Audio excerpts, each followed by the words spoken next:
एक मामूली लकड़हारे से राजा भोज बनने की कहानी एक ऐसी कहानी है जिसे सुनने के बाद आप ये सोचने पर मजबूर हो जाएंगे कि क्या सच में ईश्वर हमारे मानव जीवन में हमारी परीक्षा लेने आते हैं। यदि आते हैं तो उसका फल हमें क्या मिलता है। शायद ये तो हमारे कर्मों पर निर्भर करता है। बहुत पुराने समय की बात है। एक गांव में महेश नाम का लकड़हारा रहता था जो बहुत गरीब हालत से गुजर रहा था। उसके परिवार में उसकी पत्नी और माता पिता थे।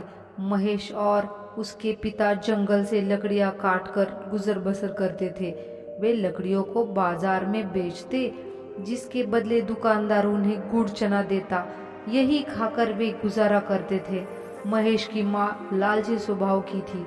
वह रोज गुड़ चना खाकर गुजारा करने वालों में से नहीं थी। एक दिन उसने गुस्से में आकर एक बात बोली कि 25 साल हो गए शादी को, आज तक खीर हलवा खाने को नहीं मिला। ये कैसा घर है। माँ की बात सुनकर महेश सोचने लगा कि माँ ने आज तक खीर हलवा नहीं खाया। अगर मैं उनको खीर हलवा न खिला पाया तो मैं कैसा बेटा।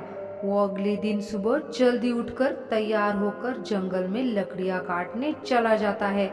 उस दिन वो ज्यादा लकड़ियां काटता है, जिससे वो गुड़ चने की जगह दुकानदार से पैसे मांगता है। दुकानदार उसे पैसे देता है। उन पैसों से वह खीर हलवे का सामान खरीदता है। सामान देखकर उसकी माँ बहुत खुश हो जाती है और खाना बनाने की तैयारी करने लगती है। जैसे ही खीर हलवा बनकर तैयार होता है, महेश की माँ उसे 4 थालियों में डाल देती है। लेकिन अचानक उनके घर एक ब्राह्मण प्रकट होते हैं और भिक्षा की मांग करते हैं। उसके पास ब्राह्मण को देने के लिए कुछ नहीं था, तो महेश ने अपनी थाली भिक्षा समझकर ब्राह्मण को दे देता है।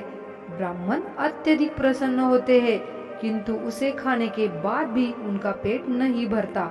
तो महेश के पिता भी अपनी थाली उन्हें दे देते हैं और बाद में उसकी पत्नी भी अपनी थाली ब्राह्मण को दे देती है। महेश की माँ ये सब कुछ देख रही थी। ब्राह्मण को देने के डर से वो जल्दी जल्दी खीर हलवा खा जाती है। ब्राह्मण वहां से चले जाते हैं और थोड़े ही दिनों में महेश और उसका परिवार धीरे धीरे मृत्यु को प्राप्त हो जाता है। भगवान एक थाली का फल उन्हें अगले जन्म में देते हैं।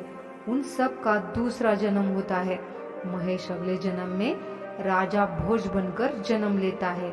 उसके पिता सबसे बड़े ज्ञानी पंडित और उसकी पत्नी उस ज्ञानी पंडित की बेटी जो खगोल शास्त्र में निपुण थी, लेकिन अभी तक उनकी माँ का कोई पता नहीं था।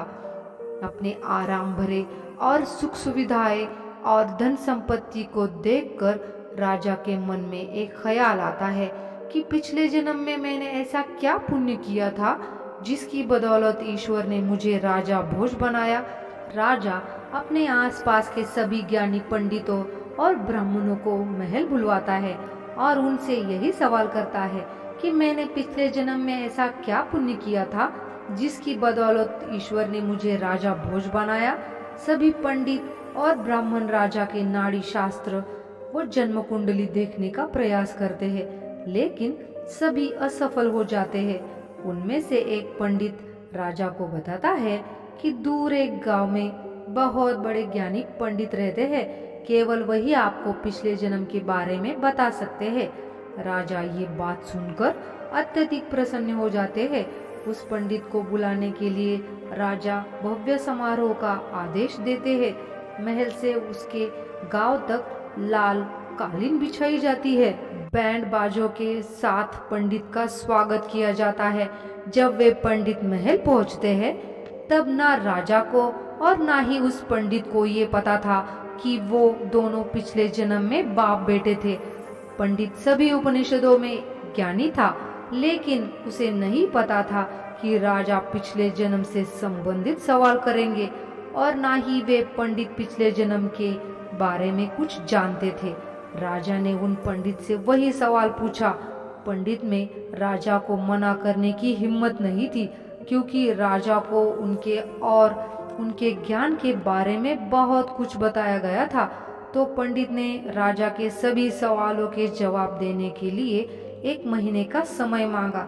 राजा इतने प्रसन्न हुए कि उन्होंने पंडित के घर 1 महीने का राशन महल से भिजवाया। दिन बीतते गए। पंडित घबराहट के मारे सूखने लगा कि 1 महीने होने पर मैं राजा को क्या जवाब दूंगा। अपने पिता की ऐसी हालत देख उसकी बेटी पूछने लगी, जो पिछले जन्म में महेश की पत्नी थी, पिताजी, कुछ दिनों से आप मुझे परेशान दिख रहे हैं, क्या बात है, मुझे बताइए। पिता उसे सारी बात बताते हैं। बेटी ने ध्यान से सारी बात सुनी। वो अपने पिता से कहती है, पिताजी, आप परेशान ना हो, अगली बार जब महल जाना हो तो मुझे लेकर चलना, मैं राजा के सभी सवालों के जवाब दूंगी। 1 महीना पूरा हो जाता है। पंडित को महल बुलाया जाता है। राजा के पूछने पर वे बोलता है, महाराज, ये बात इतनी छोटी है कि इसका जवाब तो मेरी बेटी भी दे सकती है। उसकी बेटी सामने आती है। वो काफी खूबसूरत थी। कन्या राजा के दोनों हाथ पकड़ती है और उन्हें स्वर्ग की यात्रा पर ले जाती है। वहाँ का दृश्य देखकर राजा अचंभित हो जाता है। ईश्वर ने वहाँ बहुत ही सुंदर महल बनवाया था, जहाँ चारों ओर सुख ही सुख थे। राजा उसकी विद्या देखकर हैरान हो जाते हैं। राजा समझ चुके थे कि उसके सारे सवालों के जवाब केवल वही दे सकती है। राजा मन ही मन उससे विवाह करने की सोचने लगे। थोड़ी ही देर में राजा भोज देखते हैं, स्वर्ग का सुंदर महल अचानक टूटने लगता है। कन्या समझ चुकी कि राजा के मन की बात ईश्वर को मंजूर नहीं।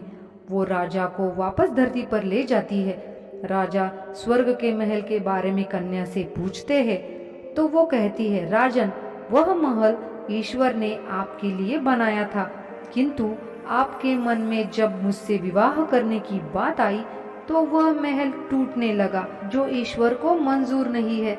राजा उसकी बात सुनकर हैरान हो जाते हैं और ईश्वर का इशारा समझ जाते हैं। राजा खुद उसका विवाह एक राजकुमार से कराते हैं और एक भाई बनकर उसे विदा करते हैं। राजा पंडित की बेटी को विदा करने के लिए जब डोली में बिठाने जाते हैं तो वहाँ भिखारियों की कतार थी, जिसमें महिलाएं व आदमी दोनों थे। तब पंडित की बेटी राजा को उनके पिछले जन्म की कहानी बताती है कि आप और मेरे पिता पिछले जन्म में बाप बेटे थे और मैं आपकी पत्नी थी। आप दोनों जंगल से लकड़ियां काटकर अपना और हमारा पेट भरते थे। एक दिन हमारे घर खीर हलवा बना था। उस दिन हमारे दरवाजे पर एक भूखा ब्राह्मण आया था, जो कोई और नहीं, स्वयं कृष्ण भगवान थे। हम सब ने अपनी थाली उस ब्राह्मण को भिक्षा समझकर दे दी, लेकिन आपकी माँ ने अपनी भूख मिटानी चाहिए, जिसका फल ईश्वर ने हमें इस जन्म में दे दिया। राजा उससे माँ के बारे में पूछता है, क्या माँ का दूसरा जन्म हुआ? तो वह बताती है, राजन, ये जो भिखारियों की कतार है ना, यही आपकी माँ सबसे आखिर में कटोरा लेकर खड़ी है। राजा भोज पंडित की बेटी से विवाह करना चाहते थे, किंतु ये बात ईश्वर को पसंद न आई, क्योंकि वे दोनों पिछले जन्म में भले ही पति पत्नी थे, किंतु इस जन्म में वह कन्या महेश के पिता की बेटी थी, जो ईश्वर की दृष्टि में भाई बहन थे। भगवान श्री कृष्ण ने गीता में कर्मों को ही सबसे उत्तम बताया है, क्योंकि कर्म ही हमारे भाग्य का निर्माण करते हैं। अगर हम अच्छे कर्म करेंगे तो हमारे साथ अच्छा होगा, अगर हम बुरे कर्म करेंगे तो हमारे साथ बुरा ही होगा।